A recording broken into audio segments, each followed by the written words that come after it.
This is part one of my lecture on the sun. The sun is a star. It's way brighter than any other star, simply because it's way closer to us. You might remember that in the language of light travel time, the sun is 8 light minutes away. The second closest star to us is over 4 light years away. The image here shows how big the Earth would be if it were brought very close to the sun. Thankfully, we're not that close. If we were, a giant prominence, which is a loop of gas like the one shown here, would wipe out all life on Earth. We're a safe distance away from the sun. Even 93 million miles away, though, the sun does pose some dangers, but then it also makes it possible for there to be life here to begin with. The sun is not a solid object. It's a big ball of gas, mostly hydrogen and helium. The person who discovered what the sun and other stars are made of was Cecilia Payne-Gaposchkin. Before she married a Russian astrophysicist named Gaposchkin, she was Cecilia Payne. She was born in England in 1900. She became interested in science and got a scholarship to study at Cambridge University. One of the rising stars there was a man named Arthur Eddington, who had just confirmed Einstein's general relativity theory. Cecilia Payne heard him give a talk and decided this was it. She had to pursue astrophysics. She completed all her courses, but didn't get a degree because Cambridge didn't award degrees to women until 1948. This was 1923. Meanwhile, in America, a PhD program in astronomy had just been created at Harvard. Harvard was all male, but had a sister college for women called Radcliffe. Cecilia Payne was invited to study at Radcliffe and work with the astronomers at Harvard. She became the first person to earn a PhD in astronomy from Radcliffe. She did it in just 2 years, not because she was rushing and did sloppy work. Her thesis was described as the most brilliant one ever written in astronomy by Otto Struve, who was a great astronomer at the time. What she had done was look closely at the absorption lines in the spectra of stars and figure out for the first time how much of each element the star has. The theory for this had just been developed by an Indian astrophysicist named Saha. When you look at the spectrum of a star, you can see absorption lines produced by various elements, including hydrogen and helium, but also all the elements we find on the Earth, such as calcium, iron, silicon, carbon, etc. The image on the right here is a spectrum of the sun. Each little dark line is produced by one element or another. Astronomers had known this for a long time, but they didn't know how much of each element a star had. So using Saha's ionization theory, Cecilia Payne became the first person to measure the actual abundances of elements in stars. And she concluded that stars have 1,000,000 times as much hydrogen as they do calcium, iron, carbon, etc. This means hydrogen is by far the most abundant element in the universe. It was a monumental discovery. One of the top astronomers at Harvard was a man named Henry Norris Russell. He told Cecilia Payne that this couldn't possibly be right because the sun has to be made of the same elements as the Earth, because they must have formed from the same material. He thought that the sun is made mostly of rock and metal, just like the Earth. It was just much, much hotter. A few years later, he realized that she was right and he was wrong, and he wrote a paper acknowledging that. And now that this famous astronomer Russell was saying that the sun and other stars are made mostly of hydrogen, people started paying attention to it and even falsely came to believe that he was the one who discovered it, when in fact he had dismissed it when Cecilia Payne had discovered it. So what happened to Cecilia Payne? She stayed at Harvard and continued to do excellent research and inspire and mentor generations of astronomers, including a nice man named Paul Hodge, who had greatly inspired and mentored me when I was a student. But it took Harvard 13 years to give her a formal job title, and 31 years to give her the title of professor. Women only started getting recognized for their enormous contributions to to astronomy in the second half of the 20th century. To study the sun, you want a different type of telescope than for studying faint objects like stars, galaxies, and planets. So there are telescopes that look at just the sun and nothing else. You don't need a large telescope because the sun is bright, but it's nice to have a long focal length to get great detail. Remember, the magnification of a telescope is the focal length of the objective, or primary, divided by the focal length of the eyepiece. So the longer the focal length of the main lens or mirror, the more magnification you can get. The image at the top left shows the large solar telescope in Sunspot, New Mexico. I took that photo from Apache Point Observatory, which is a mile away on the same mountaintop. The image at the top right shows the large solar telescope in Kitt Peak, Arizona. If you're ever in Tucson and have some extra time, Kitt Peak is a nice day trip. There are other solar telescopes all over the planet and also in space. From space, you can study the sun not just using visible light, but also UV and X-ray, which don't make it through the atmosphere. The Solar and Heliospheric Observatory, or SOHO, was launched in 1995. Since then, there have been a few others, including the Solar Dynamics Observatory, launched in 2010. The layer of the sun we see with our eyes is called the photosphere, which literally means light sphere. It's where the light we see comes from. There are two layers outside of the photosphere that we normally don't see because they're fainter. We can see them during a total solar eclipse. I'll show you a picture of that in a minute. Those two outer layers are called the chromosphere and the corona. Inside of the photosphere, there's a convection zone. Convection is simply when hot stuff rises and cold stuff sinks. Underneath the convection zone, there's believed to be a radiative zone or radiation zone, where light that's produced in the core is constantly bouncing off the hot gas particles. And finally, the core is the hottest and densest part of the sun. It's where nuclear fusion happens. That's where the energy of the sun is produced. Hydrogen nuclei are fused together to form helium. In part 2 of my lecture, I'll describe the interior layers of the sun and the nuclear fusion process. Now I'll describe the outer layers. Here's a close-up of the photosphere. If you look closely, you can see that it's not perfectly smooth and featureless. It's got some texture. That's called granulation. If you zoom in and watch it over time, you'll see bubbles appear and disappear. And that's what tells us that there's convection happening underneath. In this image, we also see much larger dark spots on the sun. In fact, they can be several times as big as the Earth. These are called sunspots. They're darker because they're cooler than the surrounding photosphere. The reason they're cooler is that they're slightly above the photosphere. This is gas that rises above the photosphere and then falls back down. But this gas is not rising and falling because of convection.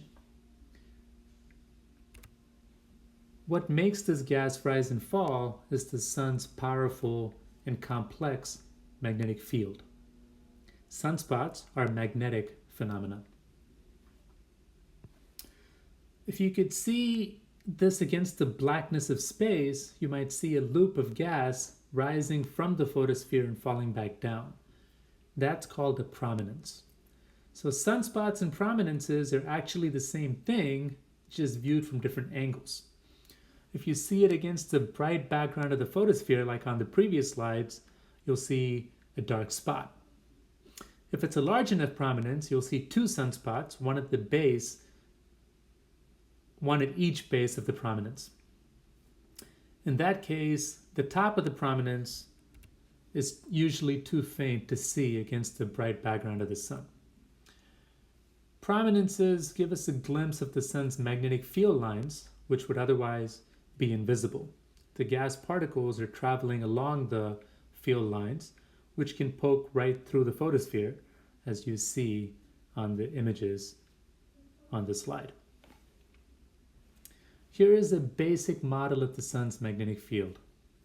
If all of the sun rotated at the same speed, it would have a simple magnetic structure with the field lines running from south to north.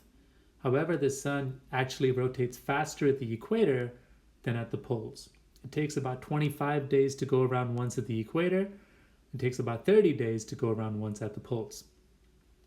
So the field lines race ahead at the equator and lag behind at the poles. This causes the field lines to get tangled and twisted. The twists and knots and kinks are the place where we think sunspots and prominences occur. Occasionally, the gas that's shot up at one of these magnetic disturbances is moving so fast that it achieves escape velocity. So it doesn't fall back down as a prominence. It gets ejected from the sun permanently. That's called a solar flare. If the Earth happens to be in that direction, this material will eventually hit us. It would have lost most of its energy by then, but it will still come and hit the atmosphere of the Earth. Is that something to be worried about? I'll discuss that at the end of the video. Sunspots, prominences, and flares don't occur with the same frequency every year. The sun has an 11-year magnetic cycle. At the solar maximum, we can expect to see many spots and prominences and the occasional flare. At solar minimum, 5 or 6 years later, there will typically be very few sunspots and prominences and no flares. The last solar max was expected around 2012, but it came a bit late. It peaked around 2014. We can expect the next solar max around 2023. Astronomers have been tracking the solar cycle for centuries. We can't predict exactly how many sunspots we'll get on any given year, but there clearly is a highly repetitive cycle. The only time we get to see the two outer layers of the sun is during a total solar eclipse. On the image at the right, the chromosphere appears red and the corona appears white. The corona can be much more extended than shown here. In fact, it can extend several times as far as the photosphere. The chromosphere is actually hotter than the photosphere, and the corona is even hotter than the chromosphere. The reason they're faint is that they're less dense. Since the gas is thin, we look right through it. But since they're hot, they emit X-rays and UV.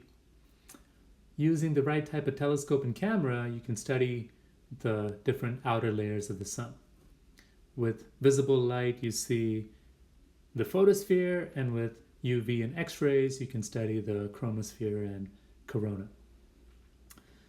You can see from the images at the left that the corona is not spherical. It's irregular shaped, and it's dynamic. Its shape can change over time, and material can escape through the holes in the corona.